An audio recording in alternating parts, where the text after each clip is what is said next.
Hello, and welcome to another episode of Ghana's History. Today, we are discussing an all important topic: Ghana, the ancient city of gold.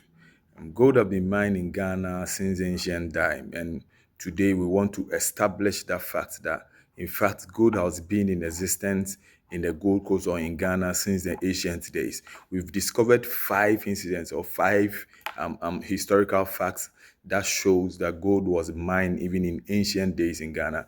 Now, so our first evidence is Ophir. Ophir is Ophir. Ophir is mentioned in the Bible and described as a place where so many precious minerals will be found. So we go straight to the time of the wise King Solomon. Now, if we read First King chapter 9, verses 28, 26 to 28, now the Bible says King Solomon made them build ships and they sailed across the Red Sea and they went to a place called Ophir. And when they were coming back, they brought gold, they brought ivory, and they brought monkeys. So King Solomon made them build ships and they sailed to Ophir. So this is we want to establish that Ghana, as we have in today, is the same place as Ophir as it was mentioned in the Bible. So the Bible states King Solomon made them build ships, which means they sailed. It was a place not on the Arabian land, but it was a place they will sail across the Red Sea before they get there. So you put it either in Europe or either in Africa, because when you are sailing from the Asian place or where Israel or used to be right now, that means you are going to sail across the Red Sea to either Europe or to Africa. Now, what we can also establish that they said when they went there, they brought back gold, they brought back ivory, and they brought back monkeys. If you look at these three materials, you cannot find them at the same place anywhere in Europe. There's nowhere in Europe that you can find gold, ivory, and monkeys at the same place, which means Europe was out. Now, when we come to Africa too, and you look at the Northern Africa, there's no place where you can find these three materials, gold, ivory, and monkey at the same place, which puts the Ophir and the sailing of King Solomon's men right to the coast of West Africa. And within the coast of West Africa too, where you can find gold, you can find ivory and find monkeys at the same place as Ghana. Because we know Ghana, you have gold, Ghana, we have ivory, and Ghana too, there are monkeys. So we can establish clearly that the Ophir mentioned in the Bible is today's Ghana. In fact, in 1785, when Paul Isaac came to Ghana, Paul Isaac was a surgeon, a Danish surgeon. He came to the Gold Coast in 1785, and he wrote in his book Letters to West Africa, letters on West Africa and the slave trade. His book that he wrote, the page 154, and he established also that fact that he's the first person who also said that Ophir, written in the Bible during King Solomon's time, was the Gold Coast or Ghana. So when he came here, he met so much gold. He also made that reference. So Ophir in the Bible, our first establishment to show that gold was even in ancient time being mined in Ghana here is that Ophir in the Bible is the same as Ghana we have today or Gold Coast. Our second evidence is also from Reverend Christian Carl Randolph's book, The History of Gold Coast and Ashantis. Reverend Christian Carl Randolph is the first Ghanaian to ever write a book. He completed his book in 1895.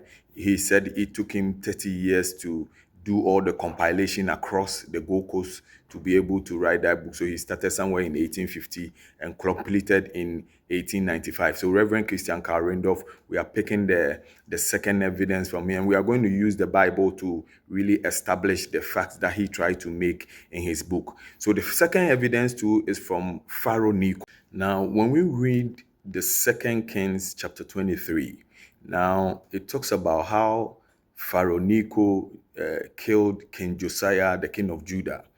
It was in the past, the people of Judah and the people of Babylon were allies, and the people of Egypt and the Assyrians too were allies. So Pharaoh Necho had moved from Egypt with his people to come and help the Assyrians fight the Babylonians and defeat them.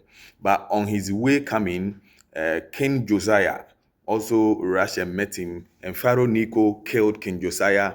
And after Jehoahaz, a son of Josiah, was made king, after King Pharaoh Necho killed Josiah, he went on with the Assyrians to Babylon, but they couldn't defeat the Babylonians, but rather defeated most of the countries around Babylon, and they were ruling them, especially the Phoenicians, which is now today's Lebanon. They were the Phoenicians. They were able to conquer most of them. He came back in 3 months' time. When he was coming back, after losing the war to the Babylonians, he couldn't conquer Babylon. So when he was coming back, at the time, Joahaz, who was King Josiah's son, has been made king. The Bible says he was made king for 3 months, and then Pharaoh Necho came to arrest him and rather installed his brother, who is Jehoiakim, as the king of Egypt, who started paying tribute.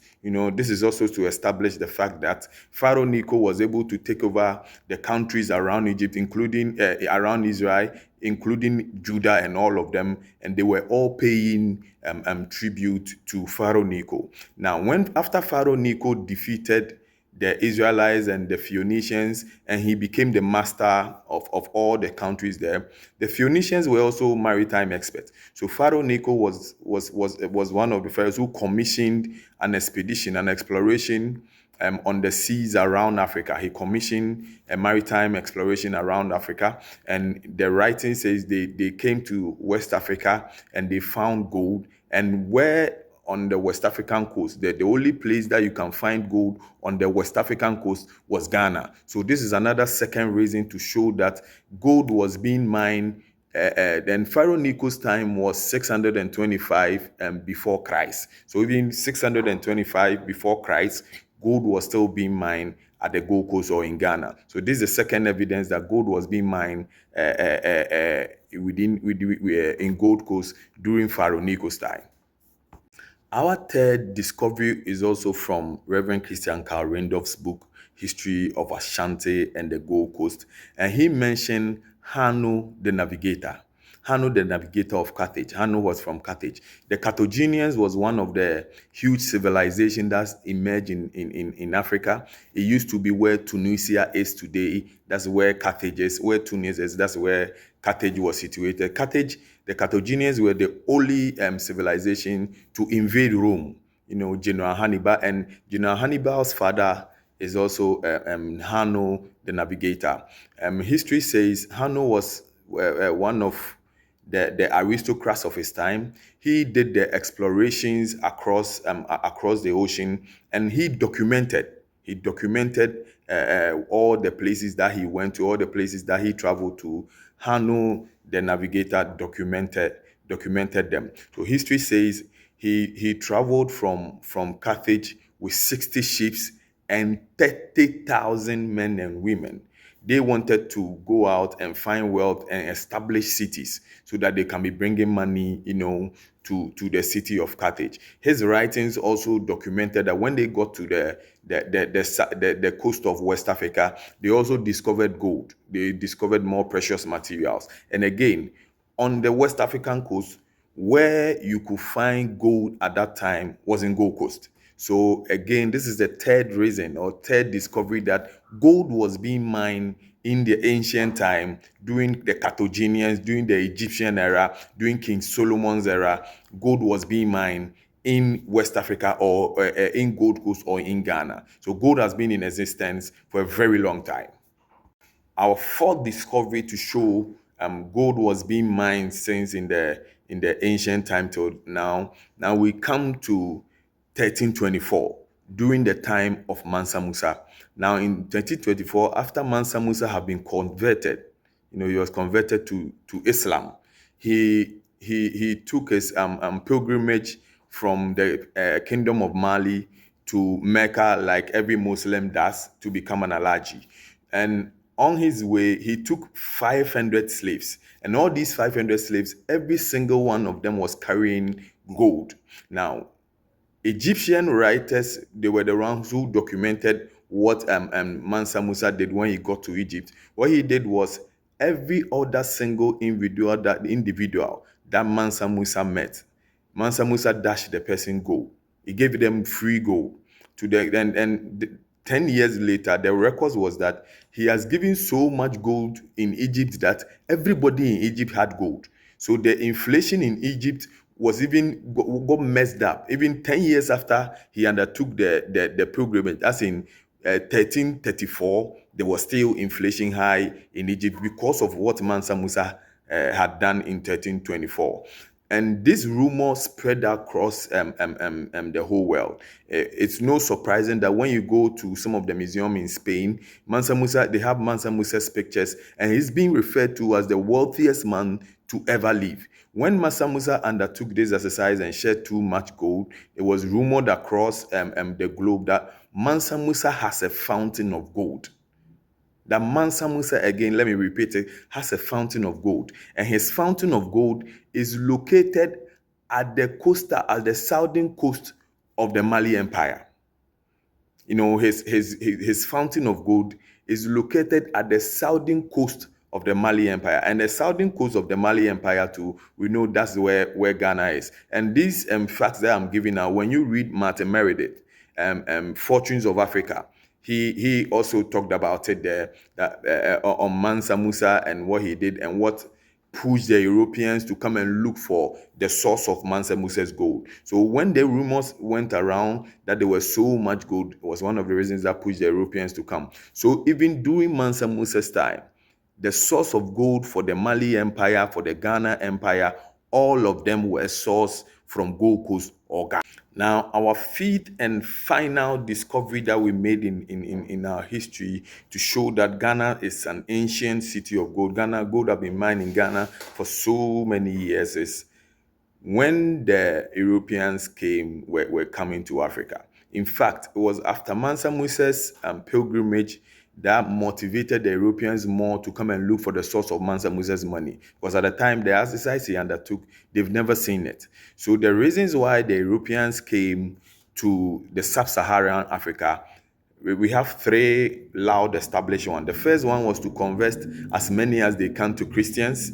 The second one was to find the country of Prester John, and they find the king of Prester John. We'll talk about it in a different time, finding the city of Prester John or Abyssinia. And then the third one was to find the source of Mansa Musa's gold, to find the fountain of gold that Mansa Musa was sourcing his gold and was able to spread it to anybody just like that. Because mind you, even gold at the time in Europe was an expensive commodity, was a luxury commodity. So for somebody to be giving it out just like that, it was part of the reason that pushed Prince Henry the Navigator to commission a voyage for Yerem to come and look for the source of Mansa Musa's gold, or the fountain of gold. So Prince Henry the Navigator commissioned Captain Diogo Gomez. So Captain Diogo Gomez was the one who undertook that exercise. They got to Sierra Leone and Liberia. They found so many grains there, so they named there the Grain Coast. That place used to be called the Grain Coast. They established private companies there and moved on. They came to meet more ivory in a place, and they called the Ivory Coast. So that's why we have the Ivory Coast. They established private companies and moved on. Then they got to the Pra, entered and saw the Akan gold mines. So they called here the Gold Coast. But here they didn't establish private company. In fact, when they got to Ghana and they were able to find the source of Mansa Musa's gold, they rather want every private company not to establish here. They went back, and 10 years time, they came back with Don Diego de Azambuja. 10 years time was in 1481. That's when Don Diego de Azambuja came to the Gold Coast, and they came to establish a company and establish a building. That's why they did the first construction, the first concrete construction in sub-Saharan Africa. That's why it was built in Ghana, because when they got to Ghana, they have found the source of Mansa Musa's gold. They have found the fountain of gold that Mansa Musa was giving out freely. So these are very 5 vivid instances that showed that even in ancient time, during the time of King Solomon, during the time of Emperor Pharaoh Necho, during the time of Hanno the Navigator and General Hannibal, during the time of Mansa Musa, During all these times, gold was already in Ghana, and people have been mining gold in Ghana since the ancient time. So we are going to look for more. We're going to bring you more history and entertain you with more knowledge. Thank you, and we'll meet again.